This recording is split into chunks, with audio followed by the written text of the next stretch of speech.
तो किस किस को लग रहा है कि मैं जितना याद करके गया था उतने नंबर मेरे को नहीं मिले या मैं उतना नहीं लिख पाया एग्जाम में? किस किस को लगता है? याद करके गए थे लेकिन एग्जाम में लिख नहीं पाए, एट अ टाइम कुछ चीजें मिस हो गई, एग्जाम से बाहर आए तुरंत याद आ गया। ऐसा हुआ है? सभी के साथ होता है? आपको पता है क्यों होता है? राइट। देखो ये चीज अभी तक बच्चों के सामने नहीं आई थी, बच्चों को नहीं पता था कि जो चीज हमारे सामने, जैसे आप कोई डेट है, उस डेट को जब आप याद करते हो, उस समय याद करते हो आपको याद रहती है, लेकिन जब एग्जाम में चले जाते हो कंफ्यूज हो जाते हो कि 1968 था या 1958 था। ऐसा कुछ होता है? ठीक है। या फिर कंफ्यूज हो जाता है, उस सवाल का भी आंसर सेम सा ही था, इसका भी सेम सा ही है, कंफ्यूज हो जाते हैं, उसका उसमें लिखाते हैं, उसका बाद में याद आता है। राइट। तो इसका एक मेथड है निमोनिक साइंस। इसके माध्यम से बच्चा एक बार किसी चीज को याद कर लेता है, उसको वो पूरे जीवन भूल नहीं सकता, क्योंकि आप लोगों ने ये चीजें आज से पहले भी ट्राई की हैं। आप छोटे छोटे जब बच्चे थे, जब आप ए फॉर एप्पल पढ़ते थे, क्या आप ए फॉर एप्पल को आज भी बार पढ़ते हो? क्या पढ़ते हो? एप्पल ही पढ़ते हो?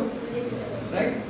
तो वो निमोनिक साइंस का एक पार्ट था जहां आप लोगों ने एजुकेशन की स्टार्ट किया था कि पिक्चराइज में पढ़ना, किसी चीज को पिक्चर के माध्यम से पढ़ना। बच्चों को देखो आज पढ़ाया जाता है ए फॉर एप्पल, वो तुरंत याद कर लेता है। अगर वो एप्पल को हटा दिया जाए और ABCD करके अगर पढ़ाना शुरू किया जाए तो बच्चा याद कर पाएगा क्या?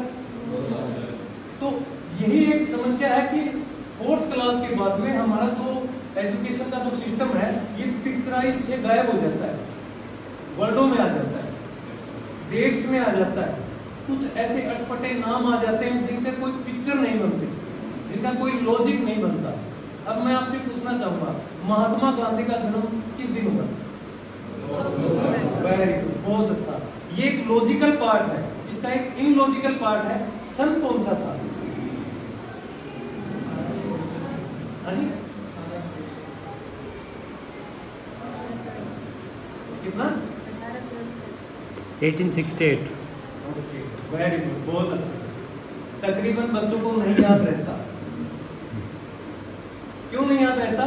क्योंकि हम उसको रट्टे के हिसाब से याद करते हैं, जहां डेटें मिलना शुरू हो जाते हैं फिर हम कंफ्यूज हो जाते हैं।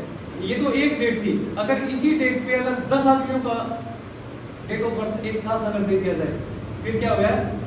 कंफ्यूजन हो जाएगा। राइट।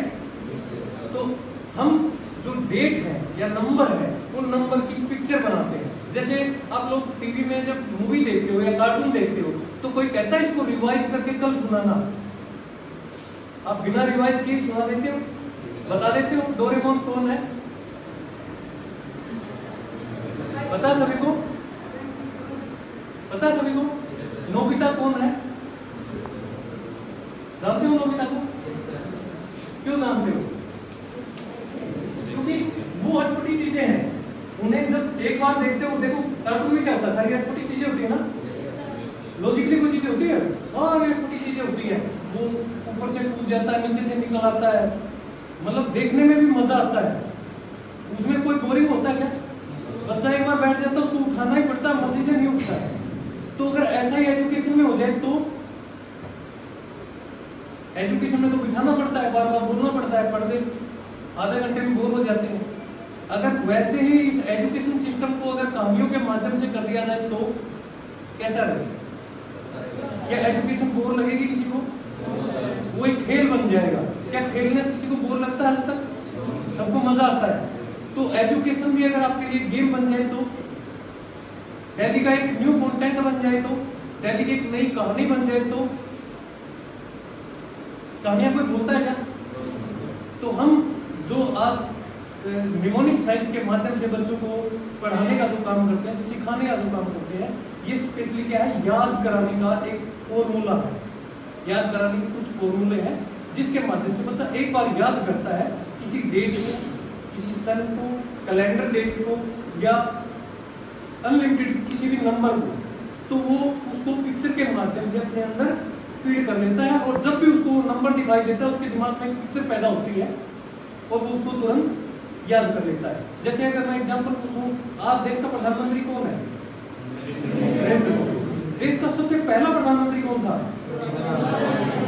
Okay, very good. और जो सबसे पहला प्रधानमंत्री था उससे सेकंड वाला प्रधानमंत्री कौन था? उसके नेक्स्ट बाद कौन बना? अच्छा, नरेंद्र मोदी से पहले कौन था? राइट। मनमोहन सिंह से पहले कौन था?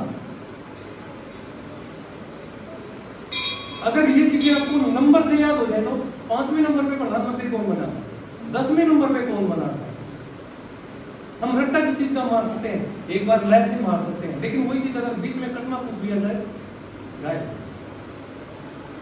तो हम यही मेथड सिखाते हैं कि एक नंबर को याद करना, पिक्चर के माध्यम से मेमोरी को फीड कर देना।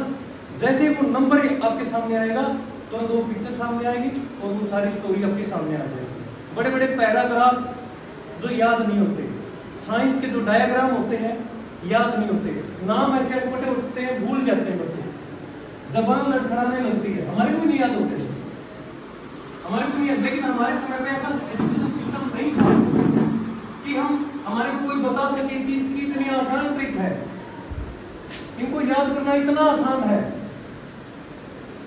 जो आप लोगों के लिए आज पॉसिबल हो चुका है।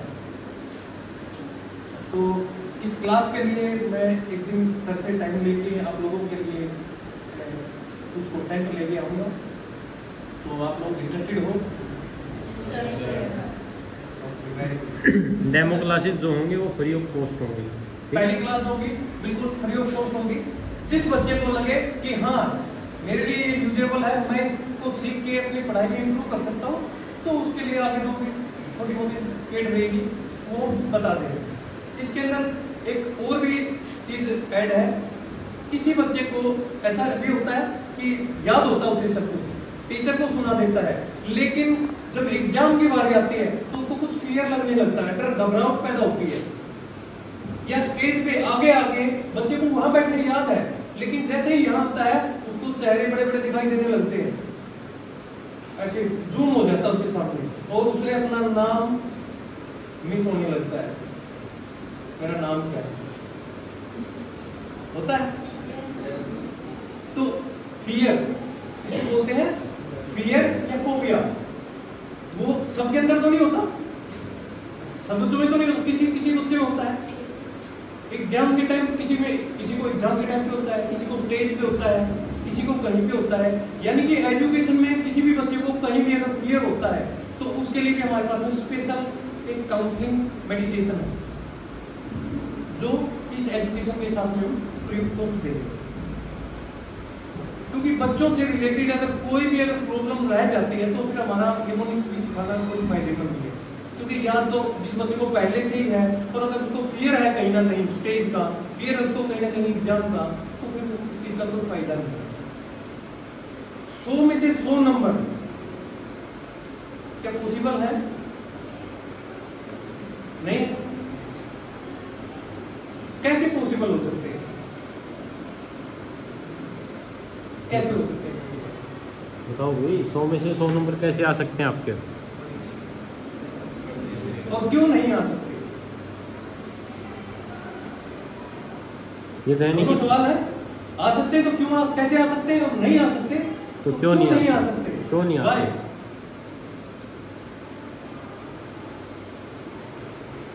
मैं बताता हूँ। देखो, आप दिल्ली का होमवर्क लेके जाते हो, दिल्ली याद करते हो, कुछ बच्चे परफेक्ट आगे सुना देते हैं, कुछ बच्चे पूरा नहीं सुना पाते हैं, 80%, कोई 70%, कोई 50%, सबकी ऐसी ही रहती है।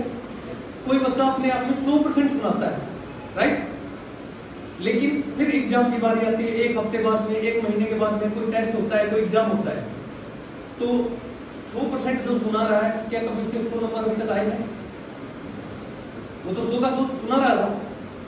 प्रॉब्लम क्या आती है? मटेरियल इकट्ठा हो जाता है। एक दिन में सुनाना आसान है, लेकिन एक महीने का 30 दिन का कंटेंट एक साथ इकट्ठा करके एक दिन सुनाना या लिखना इम्पॉसिबल हो जाता है। कारण क्या है? टाइमिंग बढ़ जाता है। बच्चे को एग्जाम के लिए कितना टाइम मिलता है? हो सकता है एक एग्जाम के बीच में दूसरे एग्जाम का एक दिन मिल सकता है, दूसरा दिन तो नहीं मिलता। हो सकता है दूसरा दिन भी मिल जाए, 2 दिन मिल गए, तीसरा दिन तो नहीं मिल सकता। उस पेपरों के बीच में तो ऐसा भी होता है कि अगला दिन नहीं मिलता, उसको सिर्फ एक ही दिन होता है रिवीजन करने के लिए, राइट।